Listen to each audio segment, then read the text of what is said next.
Conan's Age of Heroes Chapter 1 update has been a particularly difficult time for the game, and that's an understatement for sure. What went wrong? What, if anything, went right? And what are our prospects for the future? Today I'll be reviewing the Age of Heroes Chapter 1. The Age of Heroes Chapter 1 released on October 17th, 2024 with two flagship features: living settlements, making worker thralls more alive and allowing them to roam your base, and companions in the form of two voice-acted NPCs, Lu Fei and Freya. The update also came with cages similar to those that are on Siptar now being available on the exiled lands, providing another avenue of thrall recruitment, some bug fixes and the usual bizarre additions.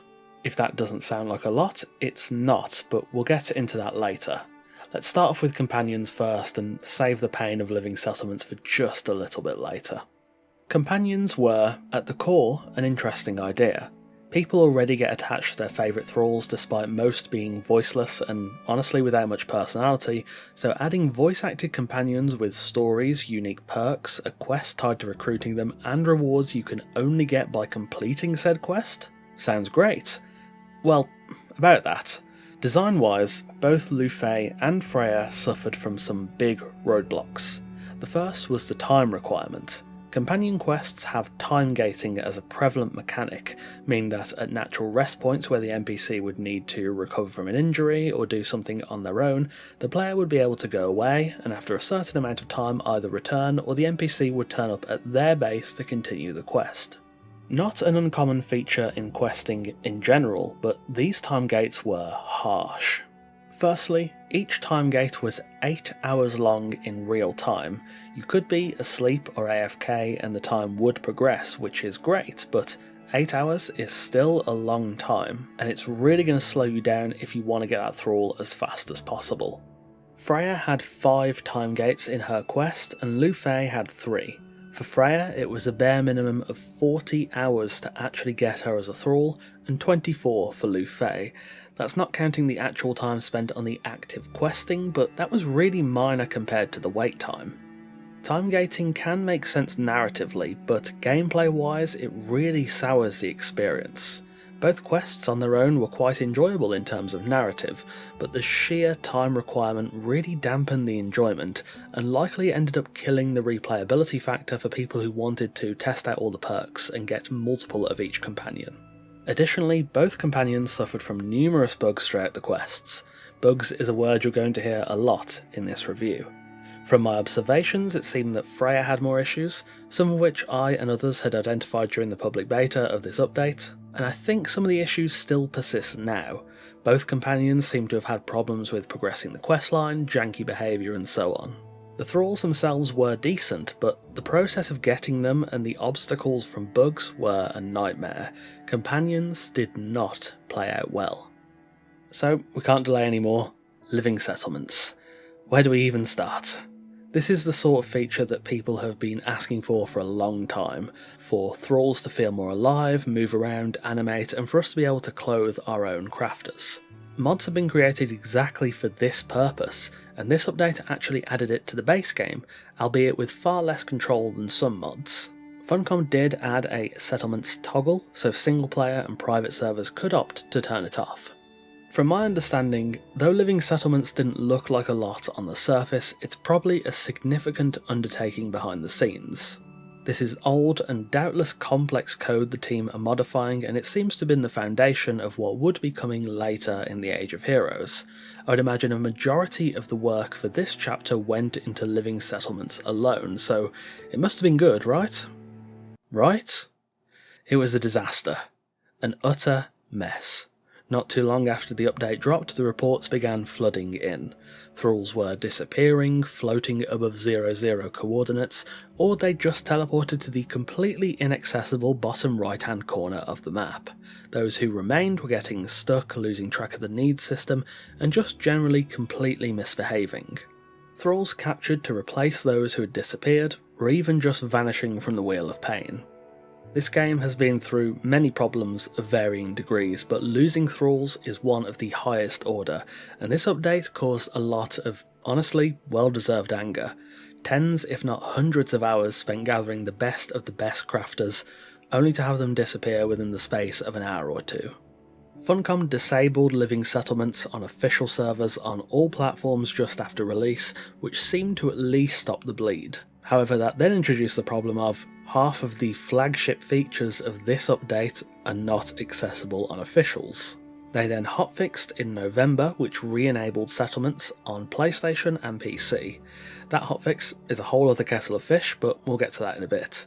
People still reported thralls disappearing for a while afterwards, though that seemed to stop after a while, so it may have helped to at least alleviate the issue in the long run. I was quite lucky in that I didn't have many disappear, one or two, so for this kind of stuff I have to base it on forum reports, and I did notice a slowdown in forum reports after the November hotfix. That being said, by the time that hotfix had come through, most people had already given up. Living Settlements was an absolutely abysmal mess at launch, and is still yet to be properly rectified into what it should be, as the system is still misbehaving in a few different ways. An absolute unmitigated fire that took far too long to even attempt to put out, and drove many people away, Living Settlements caused an untold amount of damage, not only to people's works over months or even years, but to Conan Exiles' own integrity. On the miscellaneous front, the cages from Siptar were okay, a bit inconsistent in my experience, but I've had mixed reports from other players. It seems they were a bit lacking, but not massively so. There were one or two minor bugs with them too, if memory serves, but I think they were cleared up by the hotfixes. The Bazaar offerings were much of the same, to be honest. The Algosian Observatory extension was another outstanding addition, but aside from that, the deco and armour bundles were the usual.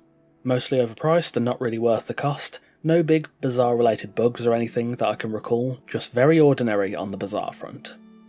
Outside of the numerous problems with living settlements and companions, there were still some other bugs that affected the Age of Heroes. Barkeepers vanished when the update launched, to which people went out and gathered new ones.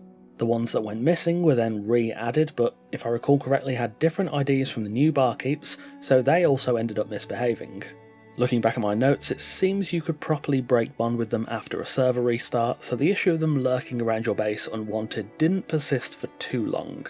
There was also a new view obstructed issue that caused many players to be unable to place various placeables properly. I didn't experience this myself, but it significantly frustrated building and decorating for many, and just based off the volume of posts about it, it doesn't seem like it was an uncommon occurrence. When the November 4th hotfix arrived, it fixed one or two things, didn't fix other things that it tried to fix, but also introduced the infinite loading bug.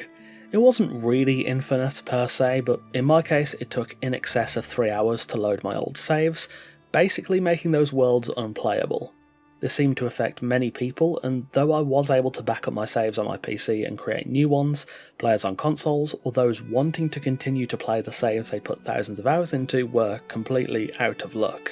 This issue fortunately seems to have been fixed by the January 30th hotfix, but waiting over 2 months to fix the problem of people being unable to even play their save games was, frankly, unacceptable. Additionally, attacks by cheaters on official servers really ramped up, including notable problems even on PvE servers, which only served to damage the integrity of the game even more and wipe out a lot of people's hard work. Final thing on this list, I think. As far as I know, Xbox is still 2 hotfixes behind. The November 4th hotfix got caught in certification, and then I would imagine it was pulled due to causing the infinite loading issue. The January 30th hotfix has also, to my knowledge, not yet made it to Xbox. I might be wrong about that, but I'm fairly sure. I haven't heard anything about it, but if I am wrong, let me know in the comments. There's no doubt, to me anyway, that the Age of Heroes is the worst update Conan has ever had.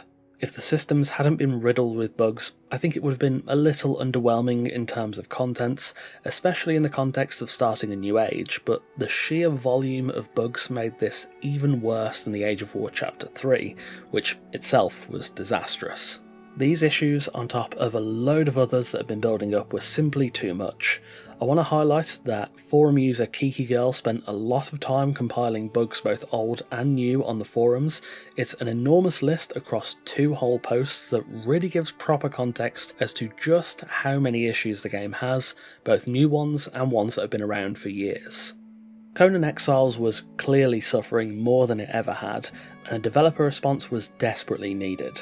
That response came with the 2024 and ahead producer letter on January 15th, 2025, where project director Rodney Harper announced the team were pausing new content additions to address the significant build-up of technical debt and to hopefully actually resolve these issues. The devs had tried to fix things before, but with the constant build-up, it seems, from my perspective anyway, to have been the development equivalent of pouring a shot glass of water onto a bonfire. To really start actually quelling the flames, they have to take the gasoline away for a while. This is something I'd seen people asking for on the forums and in my own comments for a while, and though we all like when new shiny things get added, it's useless if we can't even enjoy them. That brings us to now. As we await that first major stability and fixes patch in spring, the Age of Heroes Chapter 1 is, I think, pretty much done. I think it's about time we give it a rating. So, where does the Age of Heroes Chapter 1 update fall in terms of a numerical rating? My scale starts at 5 and it gains or loses points based on positives or negatives. It's not overly mathematic, it's more just based on the vibe of the whole product. My highest rating was 8 out of 10 for the Age of Sorcery Chapter 3, and my lowest was 2.5 out of 10 for the Age of War Chapter 3. The Age of Heroes, all things considered, cannot command more than a 1 out of 10. It pains me to give such a low rating. I honestly really enjoy Conan Exiles, but there are just too many problems to give it anything higher, and to be honest, I really had to debate with myself between giving it a 0.5 or a 1. There were a few redeeming factors this update. The voice acting of companions, when they worked, was great. The Argosian extension was another home run for builders.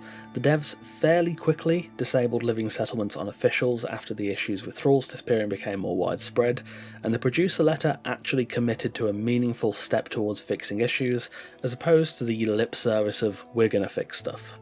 Unfortunately, the Age of Heroes Chapter 1 was an utterly disastrous update.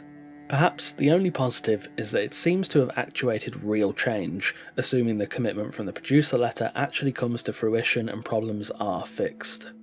The real positive of this update was that it showed the game needed a rest period, a time to actually rectify problems, as opposed to just pouring more and more content on top and trying to deal with the ever-growing avalanche of problems. I'll be honest, it brings me no real joy to review this update. I wish it would have been a great chapter that added new and fun stuff, but alas, reality is reality. The future of the Age of Heroes at large is a bit questionable at this point, as to if it will continue after the content pause, or if the devs will cut their losses and start with a new age, but that's a topic for the future, I think. Anyway, that will about wrap us up for today. We have officially crowned a new lowest rated update for Conan Exiles, with the Age of Heroes Chapter 1 earning a pretty dismal 1 out of 10 rating, but with the potential prospect of a better future.